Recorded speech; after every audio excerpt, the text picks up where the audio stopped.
SCP versus Realität. SCP-173 und die psychologischer Prinzipien. SCP-173, eine Statue. Regungslos, kalt und doch tödlich. Sie bewegt sich nur dann, wenn niemand hinsieht. Ein Konzept, das tief in unserer Psyche widerhallt und archaische Urängste weckt.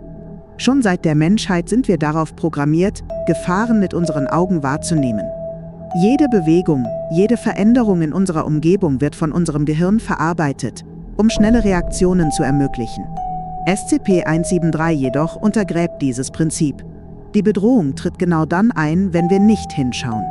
In jenem winzigen Moment der Unaufmerksamkeit, in dem wir uns am verletzlichsten fühlen. In der Realität finden wir Parallelen zu solchen Konzepten in Mythen und alten Geschichten. Die Medusa der griechischen Antike etwa versteinert ihre Opfer mit einem Blick. Und japanische Shiryu-Geister attackieren nur aus dem Schatten oder wenn man sie nicht direkt wahrnimmt.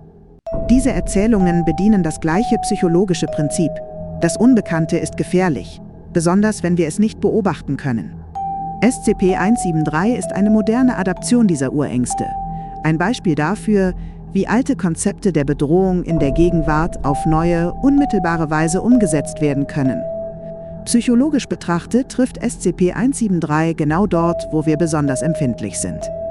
Wir blinzeln, wir schlafen, wir schauen kurz weg. Jede dieser kleinen, alltäglichen Schwächen könnte tödlich sein, wenn ein Wesen wie 173 real wäre. Es zwingt uns, unsere eigenen Grenzen zu erkennen, unsere Verletzlichkeit einzugestehen und uns bewusst zu machen, wie sehr wir auf ständige Beobachtung angewiesen sind.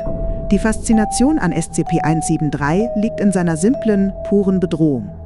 Es braucht keine aufwendige Hintergrundgeschichte, keine komplexen Fähigkeiten oder mystischen Ursprünge. Die Existenz selbst reicht aus, um einen starken Eindruck zu hinterlassen.